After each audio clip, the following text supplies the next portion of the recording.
अस्सलाम वालेकुम रहमतुल्लाहि व बरकातहू। प्रोग्राम स्पोर्ट्स राउंडअप के साथ उबैद ताहिर और तकनीकी माविन सैफुल गवारी हाजिर खिदमत है। हम दोनों का सलाम कबूल कीजिए।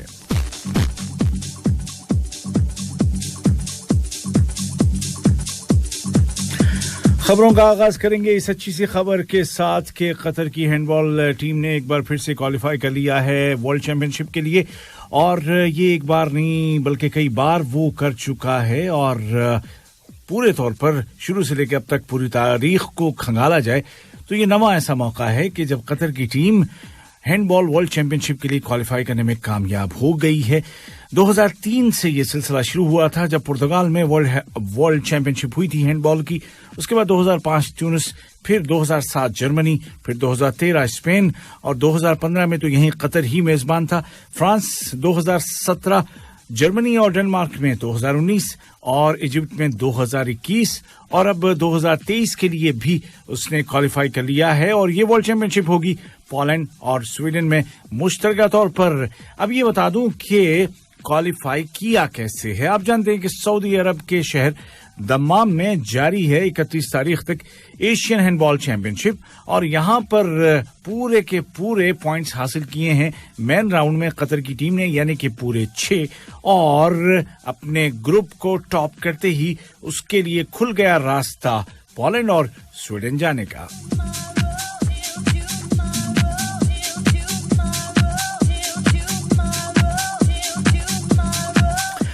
घोड़ों के शौकीन, घोड़ों के मुकाबले देखने वालों के लिए अच्छी खबर ये है कि दुनिया भर के नामी गिरामी घोड़े और घुड़सवार आ रहे हैं यहाँ कतर, और यहाँ पर 3 से 5 मार्च तक अशकब में होगी इफ्तिताही तकरीब और इफ्तिताही राउंड। लोगन इंटरनेशनल जो राउंड्स होते हैं मुकाबला है जिसको हैदराबाद भी कहा जाता है, और ये वही समझ सकते हैं कि जिनका खास शौक है घुड़सवारी का। यहाँ पर ये बताना भी जरूरी है कि पूरी दुनिया में घूम घूम के ये जो घोड़े और घुड़सवार मुकाबले करते हैं इनकी कुल तादाद है 19, यानी कि 19 राउंड होते हैं और कई बड़े शहरों में ये मुकाबले मुनाकिद होते हैं। इस साल पहला राउंड तो दोहा में होगा और उसके बाद फिर मैड्रिड, पेरिस, लंदन, रोम और शंघाई, और उसके बाद फिर साल के आखिर यानी कि नवंबर में जो फाइनल राउंड है वो होगा चेक रिपब्लिक के शहर पराग में।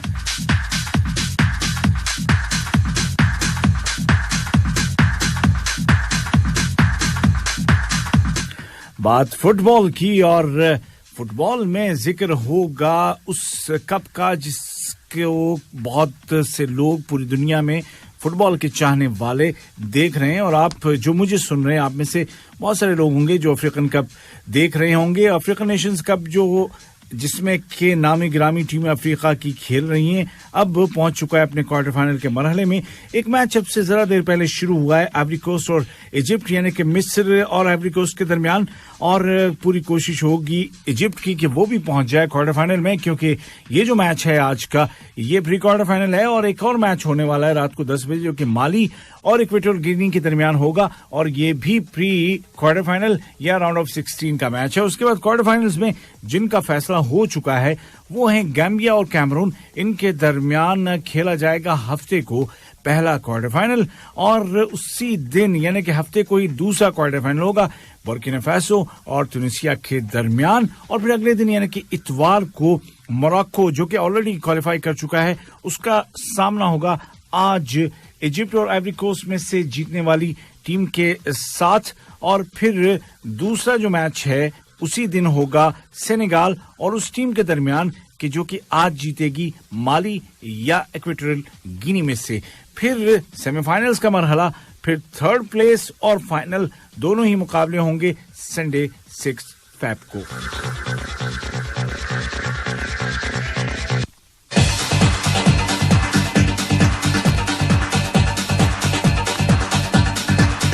फुटबॉल की बात तो खैर हो ही रही है, होती ही है रोज, लेकिन आज ऑस्ट्रेलियन ओपन की बात हम थोड़ी सी ज्यादा करेंगे, और वो इसलिए कि ये साल का पहला बड़ा ग्रैंड स्लैम बड़ा टेनिस टूर्नामेंट है। साल में 4 ग्रैंड स्लैम होते हैं। सबसे पहले ऑस्ट्रेलियन ओपन, फिर फ्रेंच ओपन, फिर विंबलडन और साल के आखिर में होता है यूएस ओपन। और इनको जो जीतता है वो तारीख में अपना नाम लिखवा लेता है। इस बार नोवाक जोकोविच अपने टाइटल का दिफा नहीं कर सके। वो पूरी कंट्रोवर्सी आपके सामने, क्योंकि वैक्सीन नहीं लगाई थी लिहाजा उनको डिपोर्ट कर दिया गया ऑस्ट्रेलिया से। और अब जो खिलाड़ी मौजूद हैं मर्दों की अगर बात करें तो ऑस्ट्रेलियन ओपन सेमीफाइनल में पहुंच चुके हैं नाडाल स्पेन के, जिन पर बड़ी उम्मीदें हैं और लोग नजरें झुकाए लगाए टिकाए बैठे हैं कि क्या वो इस बार भी ग्रैंड स्लैम जीत करके एक रिकॉर्ड बनाएंगे। उनका सामना होगा इटली के ब्रिटेनी के साथ मेडवेडेव, जिन्होंने आज एक लंबे और सख्त मैच में कनाडा के ऑगर को शिकस्त देकर के क्वालिफाई किया है सेमीफाइनल के लिए। और वहां पर ग्रीस के सिसपास उनके मुंतजिर हैं और इन दोनों खिलाड़ियों के दरमियान होगा मैच। तो अगर टेनिस का जरा भी शौक है आपको तो देखना मत भूलिएगा ये सेमीफाइनल्स, जो कि बड़े ही तगड़े होने वाले हैं।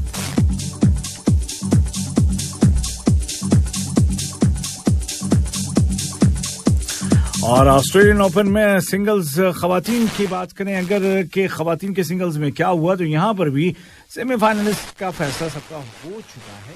क्वार्टर फाइनल्स की बात आपको बताऊं कि कौन जीता और कैसे जीता। अमेरिका की मैडिसन कीस ने अपना मुकाबला जीता और चेक रिपब्लिक की बेरबा को हराया। हालांकि अपसीडेड शिकस्त थी, मैडिसन अनसीडेड हैं लेकिन उनका रैकेट भारी रहा और सीधे सेट्स में 6-3 और 6-2 से उन्होंने अपनी हरीफ को हरा दिया। दूसरे क्वार्टर फाइनल में टॉप सीड दुनिया की नंबर 1 ऑस्ट्रेलिया की अपने वतन में खेलती हुई एशले बर्टी, जिन्होंने 21वें नंबर की खिलाड़ी अमेरिका की जेसिका पेगोला को हराया सीधे सेट्स में 6-2 और 6-0 से। आज दूसरे 2 क्वार्टर फाइनल्स हुए खवातीन के सिंगल्स के और इनमें अमेरिका की कॉलिंस ने बाजी मारी और उन्होंने फ्रांस की कॉर्ने को शिकस्त दी सीधे सेट्स में। हालांकि पहला सेट टाई ब्रेकर पर जाके खत्म हुआ, मुश्किल था, 7-5 से जीता लेकिन दूसरे सेट में तो अमेरिकी खिलाड़ी ने फ्रांस की खिलाड़ी को बिल्कुल आउट क्लास कर दिया और 6-1 से मुकाबला अपने नाम किया।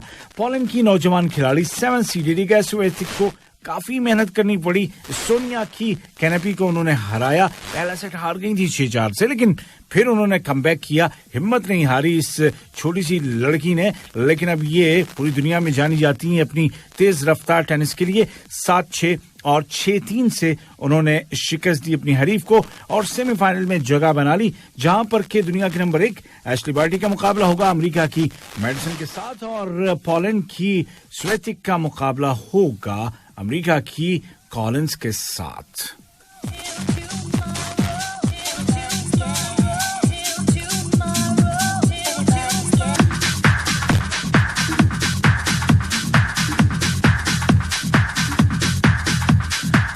2022 कतर फुटबॉल कप इंतजार तो सबको है। अब तो 300 दिन से भी कम रह गए हैं और ये जो आते हैं ना कुछ इस तरह के संगमील के 300 दिन रह गए, फिर इंशाल्लाह एक दिन आएगा जब हम कहेंगे 250 दिन रह गए, फिर 200 दिन, फिर 50 दिन, फिर 20 दिन, फिर 5 दिन, फिर 2 और फिर टन 1 दिन और खत्म कहानी और शुरू हो जाएगा वर्ल्ड कप फुटबॉल 2022। टिकट्स का मसला है तो जनाब अब तक दुनिया भर में 23 लाख लोगों ने एप्लीकेशन दी है या रिक्वेस्ट की है कि भैया हम भी देखना चाहते हैं मैच, दे दीजिए हमें एक टिकट। मिलेगी किसको, इसका फैसला तो 8 फरवरी के बाद ही होगा जब अनाउंस होगा कि किसको किसको टिकट मिली। अब इतने सारे लोगों का नाम तो अनाउंस हो नहीं सकता, तो होगा क्या, होगा ये कि अगर आपने अपनी टिकट रिजर्व कर ली है तो आपको ईमेल आएगा जिसमें लिंक होगा, उस पे आप जाइए और जैसे जैसे आपको बताया जा रहा है वैसे वैसे कीजिए और अपनी टिकट ले लीजिए। ये तो है जी पहला मरहला और पहले मरहले में 2.3 मिलियन यानी कि 23 लाख लोगों ने कल तक, आज के जो हैं वो तो और ज्यादा बढ़ गए होंगे यकीनन, तो 23 लाख लोगों ने कल तक रिजर्व की है अपनी टिकट या एटलीस्ट उन्होंने उस फॉर्म को या उस वेबसाइट पर जा करके वो जो एक परफॉर्मर छोटा सा है कि आपका नाम क्या है, आपका पासपोर्ट नंबर या आपका आईडी नंबर या आप किस मुल्क से हैं, किस टीम को आप सपोर्ट करते हैं, कौन सा मैच देखना चाहते हैं, वो सब उन्होंने भर दिया है। तो 23 लाख इनकी तादाद है।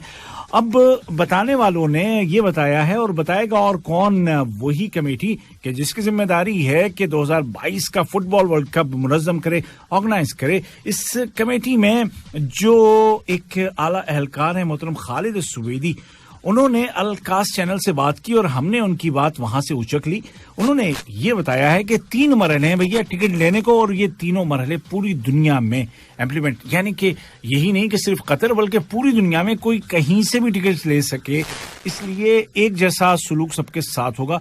तो पहला मरहला तो 19 जनवरी से शुरू हुआ और 8 फरवरी को हो जाएगा खत्म।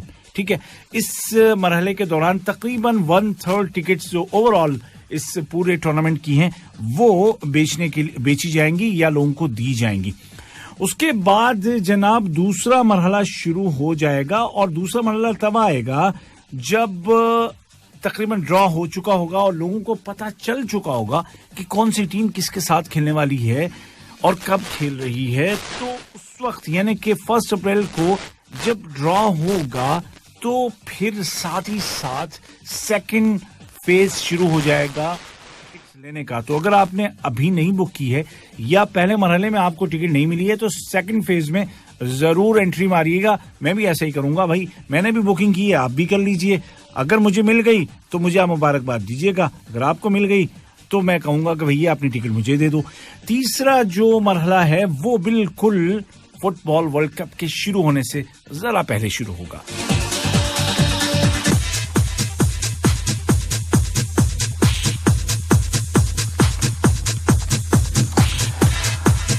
चलते हैं अब हम क्रिकेट की दुनिया में, बात करेंगे पीसीएल। जी हां, पाकिस्तान सुपर लीग कल से हो रहा है इसका आगाज, और न सिर्फ पाकिस्तान बल्कि पूरी दुनिया में और खास तौर पर एशिया, साउथ एशिया में जो क्रिकेट के चाहने वाले हैं उनको इंतजार है इस पाकिस्तान सुपर लीग का और इसके मैचों का। 27 जैन यानी कि कल से हो रहा है आगाज और कराची करेगा मेजबानी इसके फर्स्ट लेग की, और कराची किंग्स का सामना है मुल्तान सुल्तान से पहले मैच में। इस पाकिस्तान सुपर लीग के इस एडिशन की खास बात यह है कि खुद पाकिस्तान के पीएम इमरान खान का वीडियो सामने आया है और उन्होंने ये कहा है कि मुझे उम्मीद है कि हर टीम आखिरी गेंद तक लड़ेगी और आवाम को एंटरटेन करेगी। ये वीडियो आप देख सकते हैं, बहुत ज्यादा वायरल है और एक तरह से तारीफ की जा रही है इसकी कि वजीर आजम खुद पैट्रनाइज कर रहे हैं, और क्यों ना करें भैया। वो जो इस वक्त पीसीबी के सदर हैं, चेयरमैन हैं रमीज राजा, वो और इमरान खान एक जमाने तक एक टीम में खेल चुके हैं, तो साथ देना तो बनता है।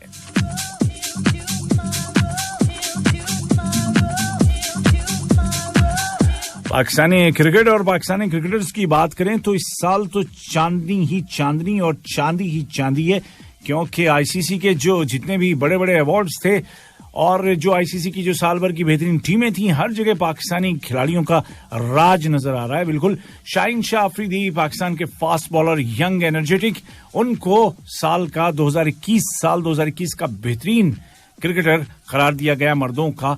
और जब ये कहा जाता है कि साल का बेहतरीन क्रिकेटर, तो इसका मतलब ये होता है कि T20, टेस्ट, वनडे सब मिलाकर के सब में अच्छा सबसे बेहतर खिलाड़ी कौन है, तो शाहीन शाह अफरीदी सन 2004 में जब से आईसीसी अवार्ड्स शुरू हुए हैं उसके बाद ये पहला मौका है कि बेहतरीन क्रिकेटर का अवार्ड किसी पाकिस्तानी ने लिया हो, और इसी तरह ये पहला मौका है कि बेहतरीन वनडे क्रिकेटर का एजाज भी किसी पाकिस्तानी ने लिया हो, और वो हैं पाकिस्तानी टीम के कप्तान बाबर आजम। इसके अलावा T20 इंटरनेशनल का बेहतरीन खिलाड़ी भी पाकिस्तान के ही मोहम्मद रिजवान को करार दिया गया है, और मोहम्मद रिजवान तो बेहतरीन क्रिकेटर के लिए भी नॉमिनेट हुए थे। तो मतलब ये है कि 5 उंगलियां घी में और सर है कढ़ाई में। पाकिस्तान की नौजवान फास्ट बॉलर फातिमा सना, खवातीन की बात करें तो उनको साल की बेहतरीन उभरती हुई खिलाड़ी यानी कि इमर्जिंग प्लेयर का अवार्ड दिया गया है, और ये पहला मौका है कि पाकिस्तान की किसी खातून खिलाड़ी को आईसीसी का सालाना अवार्ड दिया गया है। उनकी जो परफॉर्मेंस रही 2021 में, उन्होंने एक रोजा मैचों में 24 की एवरेज से 20 विकेटें हासिल की, जिसमें कि एक 5 भी शामिल था। कराची की हैं और अपने भाइयों के साथ खेलती थी यूं ही गलियों में, और फिर ये शौक जुनून में बदल गया और आज उसका नतीजा सबके सामने है।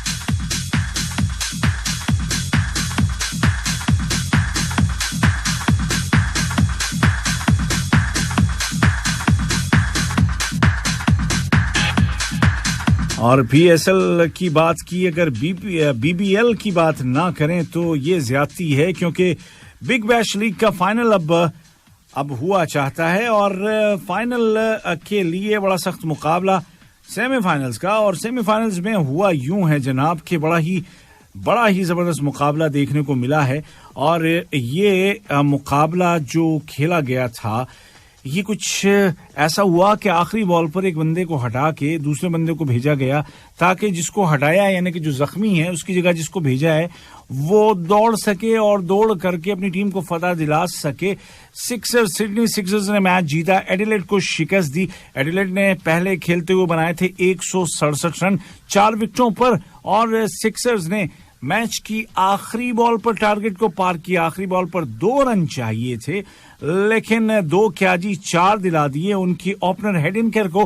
हेडिनकर नॉर्मली 7वें 8वें पोजीशन पर खेला करते थे, आज उनको अपग्रेड किया गया और 98 नॉट आउट बना करके आए और आखिरी बॉल पर चौका लगाकर अपनी टीम को फाइनल में पहुंचा दिया। अब क्या back to back 3 title Sydney Sixers अपने नाम कर सकेंगे या नहीं, इसका है अब इंतजार, क्योंकि बस फाइनल जुमे को हुआ चाहता है और देखते हैं कि वहां पर पर्थ की टीम बाजी मारती है या सिडनी सिक्सर्स एक बार फिर से कामयाब होते हैं।